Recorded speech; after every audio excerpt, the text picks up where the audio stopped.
Bienvenidos todos una vez más a Mercados a Fondo. En esta oportunidad seguimos conversando con referentes del mercado. Hoy estamos hablando con Esteban Domecq, él es director de la consultora Inveq. Esteban, ¿cómo andás? Qué gusto saludarte. Hola Julián, un placer para mí. Gracias por la invitación. Bueno, quería hablar un poquito con vos porque la última vez que hicimos esto de Mercados a Fondo habíamos estado previo a lo que era la reestructuración de la deuda, fue a finales del año pasado, y una de las proyecciones que vos habías dicho era que si después de la reestructuración de la deuda el riesgo país no se ubicaba debajo de los 1.000 puntos, seguíamos estando fuera de la cancha. Bueno, Argentina no solo está con un riesgo país por encima de los 1.000 puntos, sino que está en 1.400, prácticamente 1.360, 1.370 en estos momentos.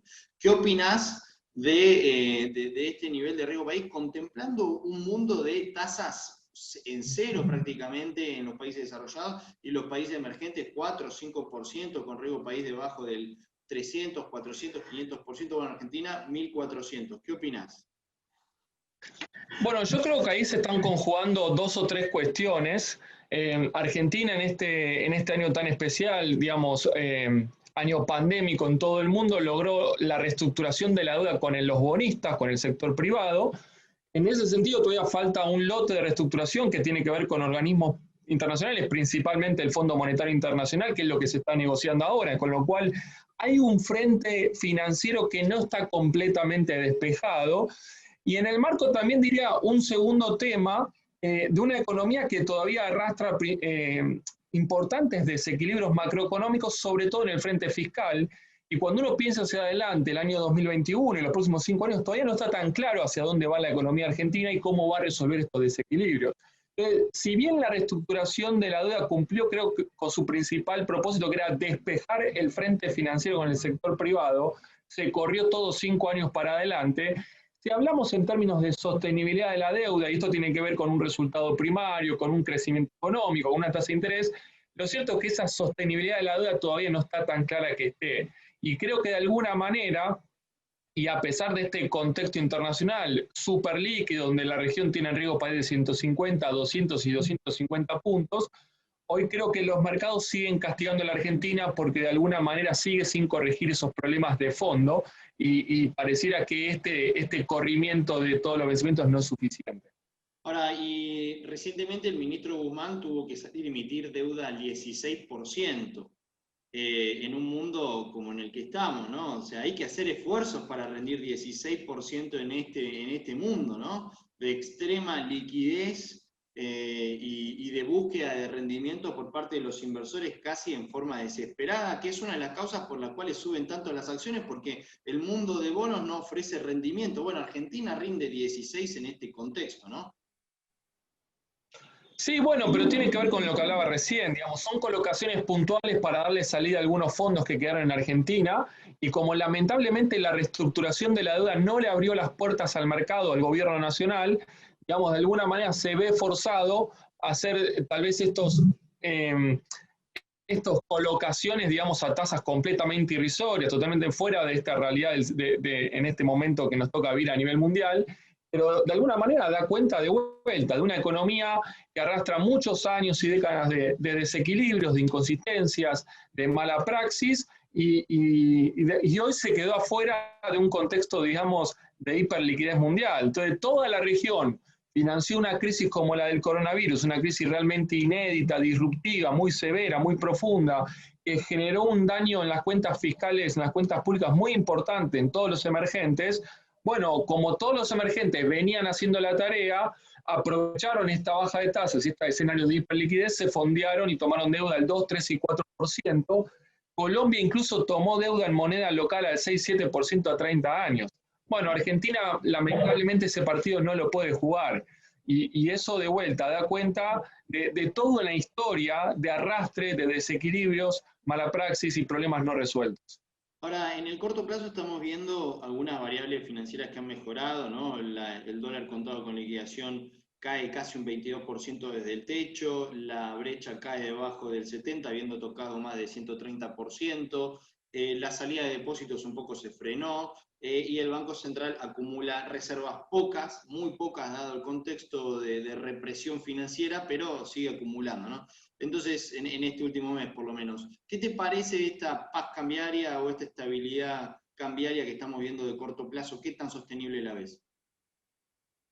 Bien, primero déjame ponerla en contexto. Digamos, cuando la cuarentena se empieza a flexibilizar y la crisis del coronavirus lentamente empieza a quedar atrás en términos de economía real, de actividad, recordemos, digamos, la economía se mete en un pozo recesivo muy profundo en el segundo trimestre, pero lo cierto es que desde mayo, junio empieza todo a transitar todo el rebote técnico. Y en la salida de ese rebote técnico también se dio la reestructuración de la deuda que se cerró a fines de agosto, principios de septiembre. El equipo económico estaba confiado en que con esa reestructuración de la deuda con el sector privado, con los bonistas, ya estaban resueltos los problemas de la economía argentina, y lo cierto es que se habían agudizado durante toda la situación de la pandemia. El problema fiscal, el desorden monetario, las reservas que iban a la baja, etcétera. ¿Qué empezamos a ver en septiembre? Sobre todo cuando el 15 de septiembre se puso el presupuesto 2021, que de alguna manera mostraba el plan económico del gobierno. La economía argentina empezó, yo lo que denomino es un principio de colisión. Digamos, ese dólar blue que de 130 corre a 195, el contado con liqui se va a 180, las brechas se disparan de 70, 80 a 120, 130%. Y los depósitos en dólares empiezan a caer fuertemente, sobre todo depósitos en dólares del sector privado. Con este cuadro de situación, a mediados de octubre, fines de octubre, el gobierno empieza a volantear, el equipo económico empieza a volantear fuertemente, subiendo las tasas, tratando de dar mejores señales fiscales, tratando de financiar más el déficit con endeudamiento, y sobre todo, y yo creo que ahí ayudó muchísimo, un cambio en el contexto internacional. Recordemos, el real estaba en 5.50, 5.60, se fue a la zona de 5, muy importante. Sí. Y la soja, que estaba abajo de 400, se fue rápido a zona de 4.50. Entonces, ese principio de colisión, cuando Martín Guzmán toma el mando de la economía, el primer objetivo era transitar un puente de estabilización del mercado, de la situación cambiaria, que terminaba en diciembre, y en simultáneo o a continuación iba a venir un segundo puente, que es cerrar la negociación con el fondo hacia marzo-abril.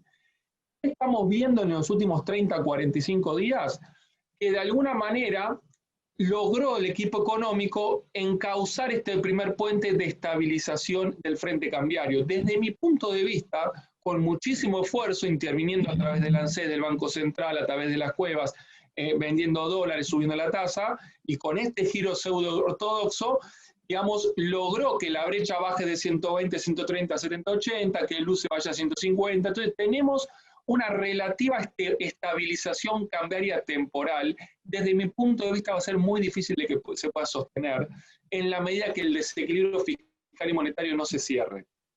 Digamos, por el momento, como bien mencionabas, y cierro con esto, tenemos depósitos que empiezan lentamente a rebotar, sumaron 300 millones en los últimos 15 días, tenemos reservas internacionales que hacen piso y se empiezan a estabilizar y se planchan ahí, pero desde mi punto de vista, digamos, no hay posibilidad todavía de que la economía pueda convivir con una brecha de 80% y con este stock de reservas netas en la zona de cero. Y los datos de la balanza comercial y del balance cambiario están reflejando que esta economía está sin combustible para transitar la fase de recuperación, y ahí creo que está la gran limitante de esta estabilización temporal.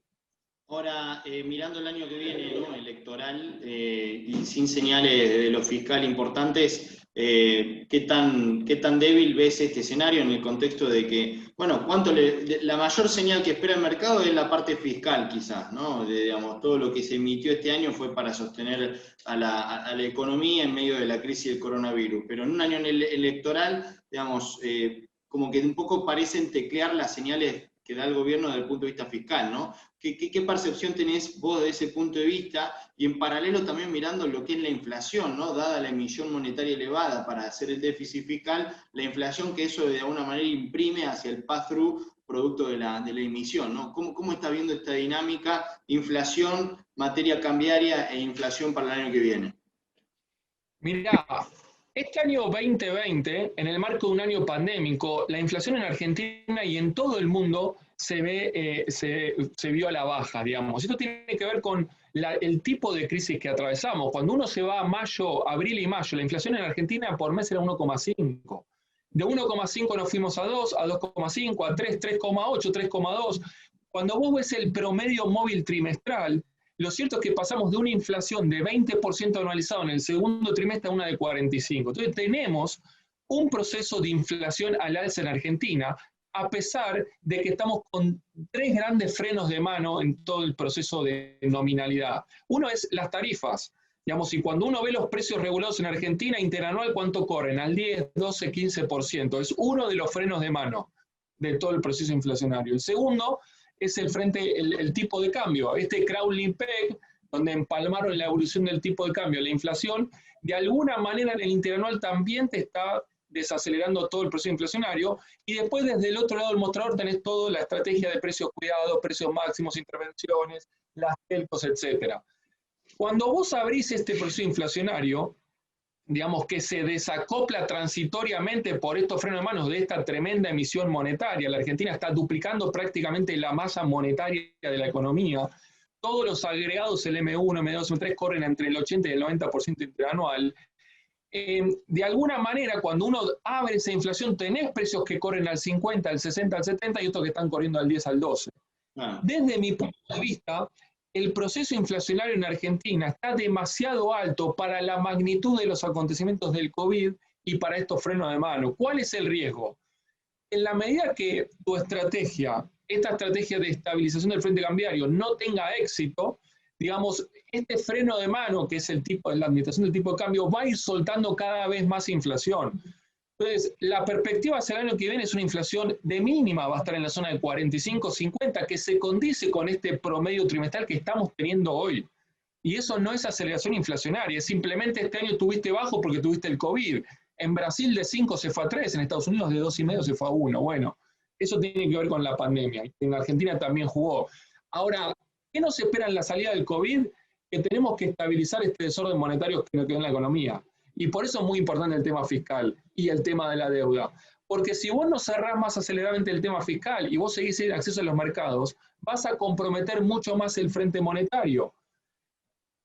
¿Por qué jugó una relativamente buena pasado, o por lo menos este año no tuviste más inflación? Porque con una economía desmonetizada, toda la monetización que tiraste este año en la economía te volvió a los niveles, digamos, que tenías pre-Sandleris en el marco de ese programa monetario contractivo.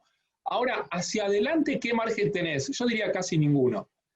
Y un agravante de esta situación es que del otro lado del mostrador no tenés reservas para contener este desorden monetario. Con lo cual, volviendo perdón y cierro, Julio, con esto, volviendo a la primera parte de la pregunta, la debilidad de la recuperación, yo diría, es la vulnerabilidad de la recuperación.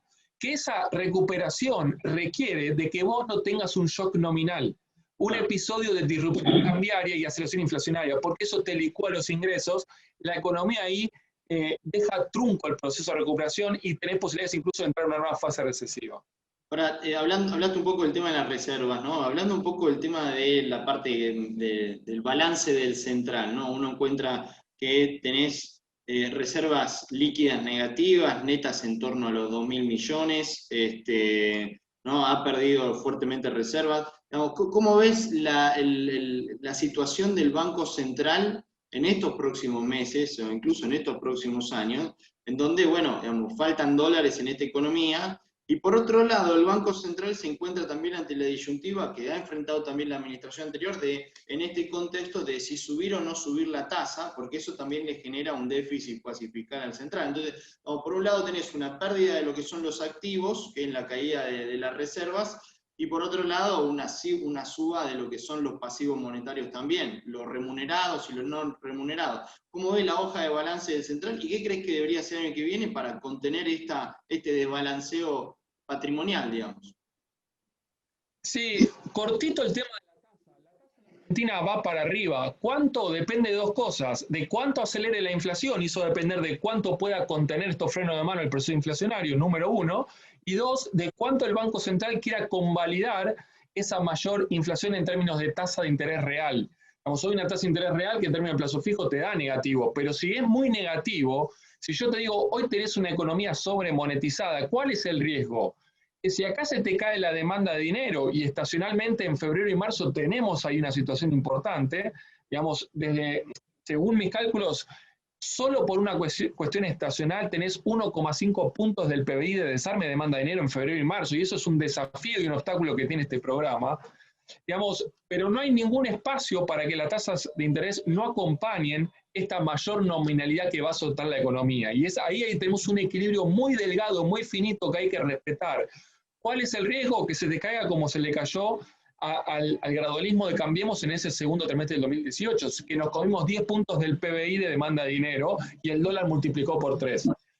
Ojo, porque el dólar multiplicó por 3 porque tenías reservas netas para combatir esa caída de la demanda de dinero, y hoy no las tenés. La situación en ese sentido, en ese frente, es muy complejo.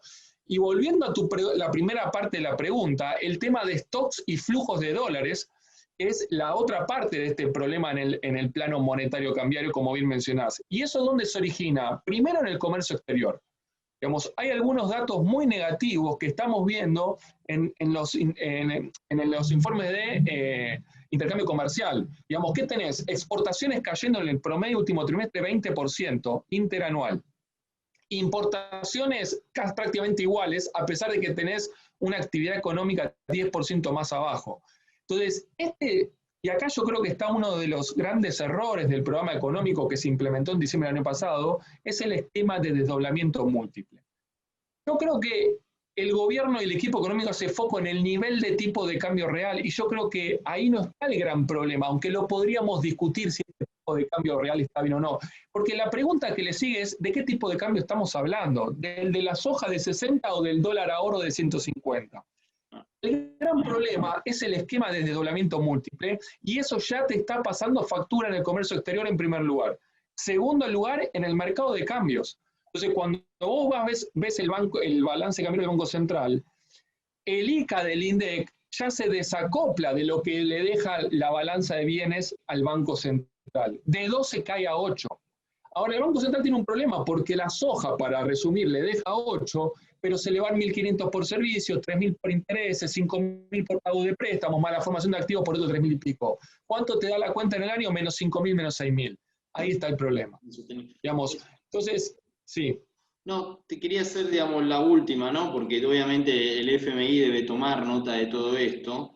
¿Cuánto va a resolver un acuerdo con el FMI, ¿no? O sea, ¿vos crees que pasa por ahí la solución de nuestro problema? Y además, ¿cuánto se va a poder llevar a cabo lo que se acuerde con el FMI, ¿no? Viste que siempre decíamos que podían ser algunas cosas solución necesaria, pero no suficiente, el tema de la reestructuración de la deuda. Bueno, te pregunto lo mismo con el tema de un acuerdo con el FMI. ¿Crees que puede ser suficiente, pero no necesario para salir de esta crisis también? Porque hoy en día hay una gran apuesta por parte del mercado de que, bueno, si se acuerda con el FMI, probablemente el riesgo país caiga, los activos eventualmente puedan empezar a subir, pero bueno, habrá que ver cuánto se compromete, cuánto puede Argentina hacer lo que efectivamente se comprometió. ¿Qué opinás? Es condición necesaria, pero no suficiente, y en eso sigo pensando, al igual que lo que era la reestructuración de la deuda con los bonistas, por una cuestión muy, muy sencilla. La economía se mueve en función del estado de situación, de los principales equilibrios y después de las señales y las expectativas. Si nosotros arreglamos con el fondo, pero desde la política seguimos con más señales del tipo Vicentín, del tipo Telco, del tipo coparticipación, señales negativas para la inversión, para la confianza, de alguna manera la economía se le va a hacer muy difícil que con este arrastre de desequilibrio, sobre todo en las cuentas públicas, pueda transitar y consolidar una fase de recuperación que se transforme en crecimiento. Ahora, ¿qué deberíamos esperar o cómo nos podría ayudar en la negociación con el fondo? Yo diría dos o tres cuestiones. En primer lugar, claramente para los mercados va a ser un alivio saber que Argentina ya está dentro de un programa con el fondo que apunta a resolver los principales desequilibrios macroeconómicos. Entonces, si por un lado te despeja el horizonte financiero, porque ahora ya no tenés vencimientos de bonos y tampoco tenés vencimientos de préstamos, yo creo que eso te empieza a jugar a favor. Habrá que ver si es suficiente para que el real peso vaya a 1.000, o a 700 o a 500. Eso de vuelta, las señales de la política van a ensuciar o condicionar mucho esa reducción. Pero mucho más importante para mí es que se estructure en ese programa macroeconómico que está negociando hoy el gobierno con el Fondo Monetario, en el sentido de si va a cumplir o no con los requisitos o las necesidades que tiene esta economía para poder transitar y consolidar una fase de recuperación. Y ahí hay un tema, obviamente, el tema fiscal va de cajón y va a ser el primer punto a tratar. El segundo es cómo se va a financiar ese déficit fiscal. El tercero es, bueno, ¿cuánto vamos a sacar al Banco Central? Pero lo que va a venir después es el tema cambiario. Yo creo que no hay ninguna posibilidad de que Argentina pueda crecer, recuperarse y crecer con este esquema cambiario que está implementado desde el diciembre de 2019. Y yo creo que el Fondo Monetario va a exigir alguna revisión. No sé si iremos a un tipo de unificación, endeudamiento 2, con o sin devaluación, pero yo creo que es imposible, es inviable, o no hay posibilidades de convivir con semejante distorsión, diría yo, en el precio más importante que tiene la economía, que es el tipo de cambio.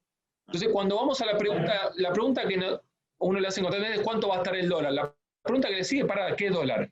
La tercera pregunta es ¿cuánto vale el dólar hoy? Nadie sabe. Bueno, tenemos un problema. Bueno, Esteban, la verdad, bueno, muchas gracias por tu visión, muy claro. La verdad que la has pegado el año pasado diciendo que vamos a estar fuera de la cancha si seguimos por encima de los 1000 puntos y seguimos estando fuera de la cancha porque estamos por encima del Río País de los 1000 puntos. Así que bueno, quería hablar un poquito con vos con esto para tener tu visión. Así que bueno, te agradezco mucho por tu view y por tu tiempo. Por favor, gracias Julián, te mando un gran abrazo. Felices fiestas. Lo mismo, bueno, y ustedes que están del otro lado, muchas gracias por seguirnos. Será entonces hasta la próxima.